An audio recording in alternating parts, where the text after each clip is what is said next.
English structure के part 23 में हम कुछ महत्वपूर्ण स्ट्रक्चर को देखेंगे जो आपके बोलचाल में, आपके लिखने में, समझने में आपको बहुत मदद करेगा। तो पहला स्ट्रक्चर लिए हैं subject plus to be verb. To be verb का मतलब होना क्रिया, बनना क्रिया या रहना क्रिया, प्लस कंपेल्ड या bound plus to plus V1। तो ऐसे वाक्य की हिंदी क्या होगी, इसको हम वाक्य में देखेंगे। जिसे आई एम बाउंड या कंपेल्ड टू गो देयर, मतलब मुझे वहां जाना ही है, या मुझे वहां जाना मजबूरी है, या मैं वहां जाने के लिए बाध्य हूं। एक ही चीज है, कोई काम करना ही है, या कोई काम करना मजबूरी है, या कोई काम करने के लिए सब्जेक्ट जो है सो बाध्य है। तीनों तरह का आप भाव ले सकते हैं। She was bound to learn English, उसे अंग्रेजी सीखना ही था, या उसे अंग्रेजी सीखना मजबूरी था, या वह अंग्रेजी सीखने के लिए बाध्य थी। एक ही बात है। दे विल बी बाउंड या कंपेल्ड टू स्टे देयर, वे लोग वहां, उन लोगों को वहां ठहरना ही होगा या ठहरना ही पड़ेगा, या उन लोगों को वहां ठहरना मजबूरी है या बाध्यता है, या वे लोग वहां ठहरने के लिए मजबूर होंगे या बाध्य होंगे। तीनों टेंस में मैंने इसको बताया।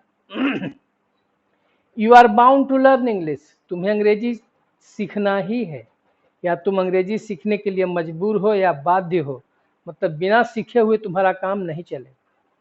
इसका मतलब ये होता है। तो इस भाव में हम इस स्ट्रक्चर का प्रयोग करते हैं। अगला देखेंगे सब्जेक्ट प्लस हैज या have plus got to plus V1।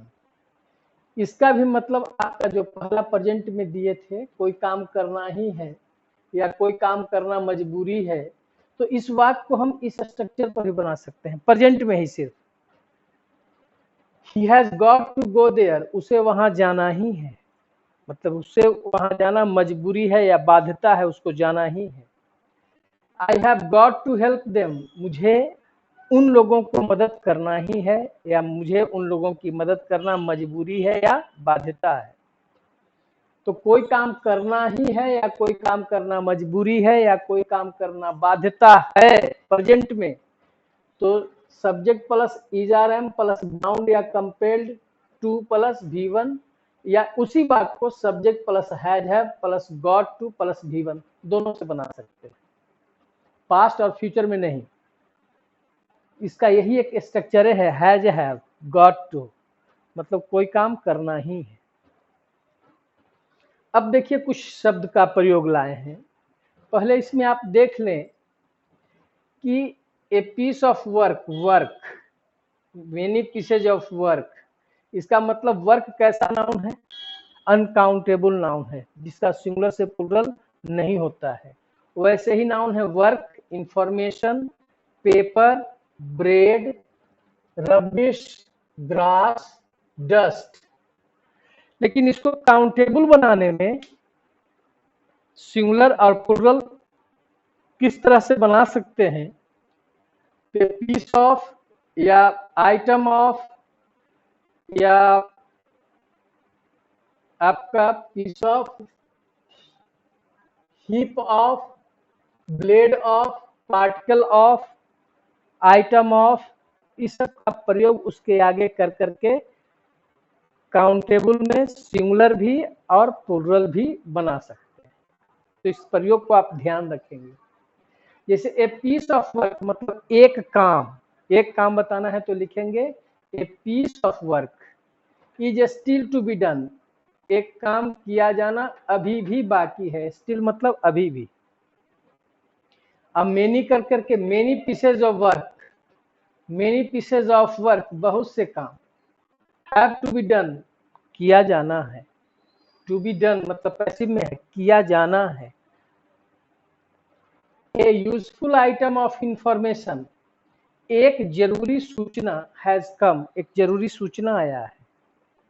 Many useful bits या आइटम्स भी लिख सकते हैं, बिट्स या items of information have come, मतलब बहुत से जरूरी सूचनाएं, बहुत सी जरूरी सूचनाएं आई हैं। ए पीस ऑफ पेपर, एक कागज का टुकड़ा, इज लाइन, पड़ी हुई है।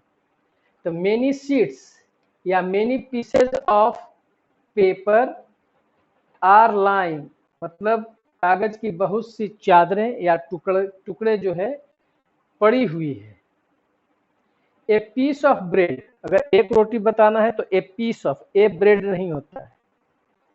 A piece of bread has rotten, मतलब एक रोटी जो है वह रूटेन हुआ है, मतलब सड़ा हुआ है। मेनी पीसेज ऑफ ब्रेड, बहुत से रोटियां जो है हैव रूटेन, सड़ी हुई है। तो इन शब्दों का प्रयोग करके इसको काउंटेबल सिंगुलर और काउंटेबल प्लूरल भी बनाते हैं। ए हीप ऑफ रबिश, कूड़ा का एक ढेर, इज सीन, देखा जाता है, इज सीन नियर बाय, नजदीक में देखा जाता है, नियर बाय मतलब आसपास में। अब टू हीप्स ऑफ रबिश, इसका मतलब दो कूड़ा का ढेर, कूड़ा का एक ढेर, एक हुआ कूड़ा का दो जगह ढेर, दो ढेर, तीन ढेर, पांच ढेर, आर लाइंग नियर बाय, नजदीक में कहीं पड़ी हुई। ए ब्लेड ऑफ ग्रास, देखिए ग्रास जो है अनकाउंट नाउन है, लेकिन एक घास को बताना है तो लिखेंगे ए ब्लेड ऑफ ग्रास, एक घास का जो टुकड़ा है, एक घास जब बताना है तो हम लिखेंगे a blade of grass is kept, रखा हुआ है, ऑन द टेबल, टेबल पर। अब बहुत सा घास का जो है टुकड़ा जो है so many blades of grass are lying under the table, मतलब घास के बहुत से जो पीस है, टुकड़े हैं, are lying under the table, मतलब टेबल के नीचे पड़ी हुई है।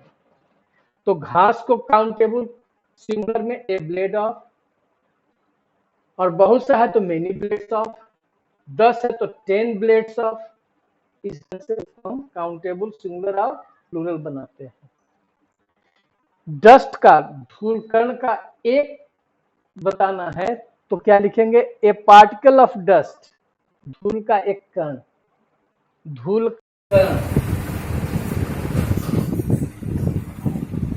धूल का एक कण। अब बहुत सा है तो धूल का बहुत सा कण। तो ए particle of dust disturbs the eyes, धूल का एक कण जो है सो आई को डिस्टर्ब करता है, परेशान कर देता है आंख को। Many particles of dust have got into, मतलब धूल का बहुत सा कण जो है मेरे आंखों में पड़ गई।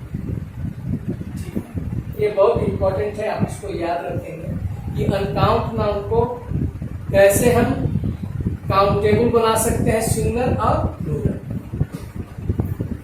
अगला है subject plus verb plus for plus before plus other word. For plus before का मतलब होता है किसी कार्य करने के चलते, ठीक है। जैसे ही वॉज हेल्प्ड, पैसिव में है, उसे मदद किया गया। फॉर बीइंग पुअर, गरीब होने के चलते। He was helped for being honest, ईमानदार होने के चलते, होना क्रिया है तो होने के चलते। ही वॉज अरेस्टेड, उसे अरेस्ट कर लिया गया। For having an illegal weapon, अवैध हथियार रखने के चलते, हैव है रखने के चलते। She was punished for coming late, उसे दंडित किया गया। For coming late, देर से आने के चलते। For telling a lie, झूठ बोलने के चलते। He did not help them, उसने उन लोगों को मदद नहीं किया, क्यों? For telling a lie, झूठ बोलने के चलते।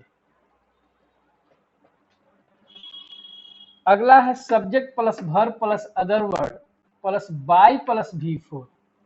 तो बाय प्लस V4 का मतलब होता है कोई काम करके, जैसे ही अर्न्स मनी, वह पैसा कमाता है। बाय टीचिंग, पढ़ा करके। बाय वर्किंग हार्ड, कठिन परिश्रम करके। By begging, door to door, दरवाजे दरवाजे भीख मांग करके। ही अर्न्स हिज लाइवलीहुड, वह अपनी जीविका कैसे चलाता है। बाय सेलिंग मिल्क, दूध बेच करके। बाय सेलिंग वेजिटेबल्स, साग सब्जी बेच करके।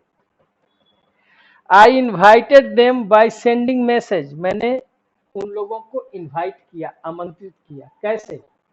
बाय सेंडिंग मैसेज, मैसेज भेज कर करके। बाय सेंडिंग माय ब्रदर, मैंने अपने भाई को भेज करके, मैं अपने भाई को भेज करके उन लोगों को इनवाइट किया। तो फॉर प्लस V4 मतलब कोई काम करने के चलते। अब बाय प्लस V4 का मतलब कोई काम करके। ये छोटा छोटा जो स्ट्रक्चर है इसको आप बिल्कुल ध्यान रखेंगे, आपको बोलचाल में बहुत प्रयोग करने में आपको मिलेगा। ठीक है, फिर नेक्स्ट वीडियो में अगला जो नया प्रयोग है हम देखेंगे। ठीक है, धन्यवाद।